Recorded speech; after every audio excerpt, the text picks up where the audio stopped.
You have this culture of innovation. You can see youngsters sitting, thinking, working hard, coding. So to KSUM, it's a fantastic facility, a great pleasure coming here anytime and every time. Thank you very much for the invitation. Sumi, I think we've been in touch all along, and thanks again for inviting me to this session. Technology empowers. Coincidentally, there are more women than men seated in the audience. Well, the technology and the job that I do, I work in the IT industry. As you heard, I've spent more than 25 years in Tata Consultancy Services. The roles are not gender specific. No technology role comes with a tag of being for any gender.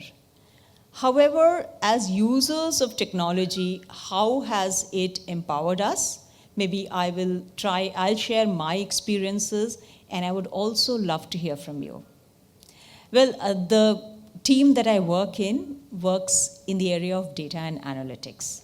I think COVID made us realize how the whole world revolves around data. Didn't we get up every day in the morning and read the newspaper for TPR? We kept seeing those chief minister would announce statistics daily.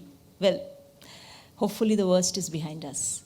But it made us realize that the data and the analysis of it is something which is there in everybody's life. It's so close to everything, every action that we take. It's not about working in a technology company or working for a technology company or being a user of technology. So let me ask some questions. Like post-lunch session, I want to be sure that everybody is here in all their senses. When we talk about data, how much data do you think? So let's start with Facebook. Every minute of last year, how many messages do you think were shared? Any guesses, anybody? 100? Every minute? Facebook server will crash. Okay, so every minute of the year, there were 150,000 messages being shared and 150,000 photographs being uploaded. So something else that you use, maybe Instagram, right? We have social entrepreneur Lakshmi Menon, and I know the business accounts, the kind of traffic it attracts, and all of us use Instagram business, either to transact or to connect. So Instagram business profiles, how many clicks do you think were recorded every minute? 140,000. It's some exact number is 138,000 something clicks every second. YouTube. Okay, every minute, how many hours of videos do you think were uploaded every minute? 1,500 hours of video content has been uploaded. Anybody shops from Amazon here? No one else is answering. How many packages do you think Amazon globally? It does 6,000 packages every minute, okay? Which is the application all of us would have spent the maximum time on, which is not a social media in the last 2 years? Heard of Zoom? Zoom meetings. How many participants in meetings did Zoom host every minute? Take a guess. This is the best one. Well, the correct answer is 2 lakh every minute. 2 lakh people sitting in a Zoom meeting. How much money do you think consumers spend on online shopping every minute? Well, the answer is, or it's close to $1 billion. 7,600 crores of rupees every month. So why did I tell you all this? See, you would have heard this term very often. Data is the new oil. Have you heard of that? Right? Everybody says data is the new oil. But let me tell you, data is the new plastic. Data is the new plastic. This is the volume of data that is being generated every minute, every year. How do we deal with it? Coming back to a woman's life, be it at home, at work, growing up, going through all the stages of life, this is where technology empowers. Yes, it empowers anybody who uses it. But given this plethora of data, there are specific interventions which technology helps women with. Again, I repeat, technology is not gender specific, right? So does it help men? Definitely. Most of these initiatives are available across gender, but specifically coming to the discussion point, and that we are talking that after 2 years of COVID, firstly, we are all winners. Let's talk about India, okay? Specifically in India, all of us here in this room are probably, we are part of that 0.1% of India. If we talk about one of the largest states in India, Andhra Pradesh, I'll give you an example from the state of Andhra Pradesh. Before that, what is the context? You remember growing up as a young girl. Okay, for the boys, this is something specific to girls, but you would appreciate it. And it hasn't changed now. I'll come to the second part. And there is a study, which it is documented, there is a study that lack of sanitation, that is lack of toilets in schools, force 23% of girls to drop out after reaching puberty. The problem hasn't changed. I'll come to the second part. So we did, as part of, I work for TCS, so this is a TCS project which was done in the state of Andhra Pradesh, where we implemented an AI-based inspection as a service solution. So what is inspection as a service? Why do girls drop out? Why do any of us open the door and cringe our noses and come out? Because the toilets are not clean. So how does one get clean washrooms in government schools? That is a problem. This solution, in a couple of lines, what it does is it's an AI-based inspection system. It has been implemented in 45,000 schools in Andhra Pradesh. And there are images clicked in schools of the washrooms and uploaded. And the system has an ability to analyze, I think it is done about 180K images per minute, and come up with an analysis on a gradient of cleanliness so that action can be taken. Finally, somebody has to go and somebody has to be told that this is the action to be taken. The results have been fantastic. There have been 85,000 children, girls, who have come back to school in one academic year because of this solution. Now, this kind of a solution is what we can talk about technology empowering women, empowering girls to first get educated. Without the power of education, there is very little any of us can achieve. Probably we are all sitting in this room because we were privileged to study what we wanted, work where we wanted. Of course, my personal story continues, marry whom I wanted. This kind of a technology intervention is what will really change lives. Now, we've sent the girl to school. After education, and why I said there was a second part, because I'm sure you might hear about it from Ms. Lakshmi Menon, social entrepreneur after me.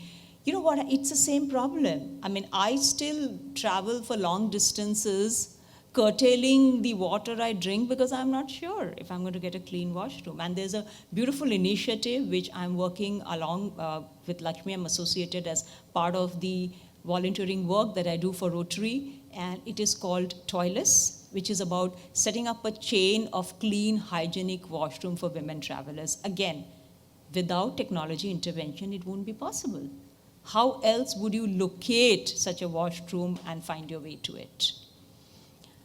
Another simple and like everything that comes out from Lakshmi's brain, very intuitive and very easy to use solution, but completely on the backbone of technology. Young lady, post-school, education, finding a job, working, and in daily life, security is a huge concern. It's not that security is not required or not a concern for men. And on the topic of cybersecurity, my colleague is here, Jyoti Ramaswamy. She's an industry expert working on this area for decades. So you will listen to her about cybersecurity. But if I touch upon the area of physical security, then you will appreciate how technology empowers women. To be able to get into a cab and have a red light button to press for distress, it means a lot, especially when you're traveling in an unknown city and you don't have family, friends, or colleagues nearby. It's about using technology to empower oneself. I'm talking about a woman or any professional, to be able to go about following the job that you want or the profession that you want without having to make compromises. Examples of technology empowering travel, empowering, I think all of us, there are few of us in the first rows who might have seen a paper ticket. I don't think the people in the back of the row have ever seen a paper flight ticket and a booking. So the digitization of the digital revolution is all over us. We are digital natives. But when it comes specifically to the aspect of mobile phones and security, as I said, whatever I told in the beginning was to impress upon you that there is a plethora of data. Some of it is wanted, some of it is unwanted. I would even go on to say there is nothing called privacy in the digital world. Everything that you do on your mobile phone, every action, it's all tracked. You can go and read up. There are documented studies on how a mobile phone switched off can accurately give your location details. But in all these cases, it is on the backbone of technology that women are empowered, as I said, to go ahead and pursue their passion or their profession. Again, profession, passion, I'm coming back to the 0.1%. So what happens to rest of India? Here again, if you think over the biggest initiative that Digital India is taking, or one of the biggest, infrastructure building certainly, and then smart cities. I had done some work myself before the data analytics stint on how smart cities can be set up in India. And let me tell you, that was 10 years ago when there were actually no smart cities existing. So the discussions were with chief ministers who wanted to set up, with concessionaires who wanted to partner with state governments to set up smart city, and so on, and consultants who were going to make the blueprint for smart cities. It's clear that we need infrastructure. We need basic infrastructure. Before putting a smart lighting system, we need good roads. We need the roads to be well lit up.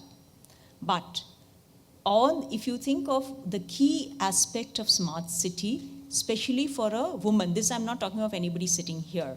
Think of somebody in a small town in India who is shifted houses. Post-marriage, moved to her husband's house, kilometers away. It's an unknown place.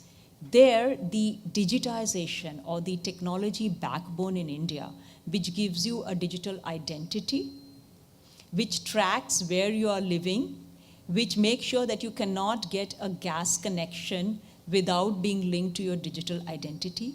Even the fact that you need to use your Aadhaar card, or you need to use your ration card, all of this actually weaves a net of safety for women. So technology is all pervasive, right? Technology is there every day, every minute. You heard how much it is there, every minute of our lives. I'm talking about the productive users of technology. Are there unproductive users of technology? Definitely. And especially, as I said, in the cyber domain, which I'm sure Jyoti will talk to you about it. Technology is exciting, very, very exciting. The COVID vaccines came in such a short time that none of us believed, right? Especially those of us who've taken chickenpox vaccine. I mean, just read up on how much time it took for other vaccines to be developed. So be it in the area of medical diagnostics, or it's about your shipment coming the next day, coming within 6 hours, all of this is certainly made possible on the backbone of the right technology used productively. Very exciting times ahead. I think all our children are studying in schools and they have Python coding as part of the syllabus. There's some fantastic innovative projects coming up right from school students. Innovation, of course, has no age and no barrier. It's all about the good idea and making it the best in the world. So, in terms of what technology I am looking forward to, or what excites me apart from everything that I do at work, definitely the advantages in, will I own a driverless car? I wouldn't mind a car parking for me, actually, an auto park assistant, which is already available. So, areas like that which will add to the safety. Safety as an individual, of my family, and definitely of my larger group. These are the areas where technology has really made us stronger. So we stand on a very strong foundation as users of this technology. India particularly is riding the wave, and we are the ones who the world looks forward to. I remember the early years in my profession. From then till now, it's with a lot of pride that people look at you and say, okay, if you're traveling on work, you must be a software consultant. So we've definitely earned India the place in the technology map of the world with our Grey Cells. And there are a lot of women in technology. I'm so proud to be in my company, Tata Consultancy Services. There are 2 lakh women employees. So I'm one of 2. 2 of 2 lakh is also sitting here. So it's more than 1/3. 1/3 of the company is women. Definitely, it's like a pyramid. The base is larger, the top is narrower. We need to have more women who sustain their journey in technology. And I think all of you here are enthusiasts and practitioners of technology. Please give a thought, keep working on how to improve and fine-tune the productive uses of technology, and there are so many, which will actually empower others like you to continue their journey on building a better world. Thank you.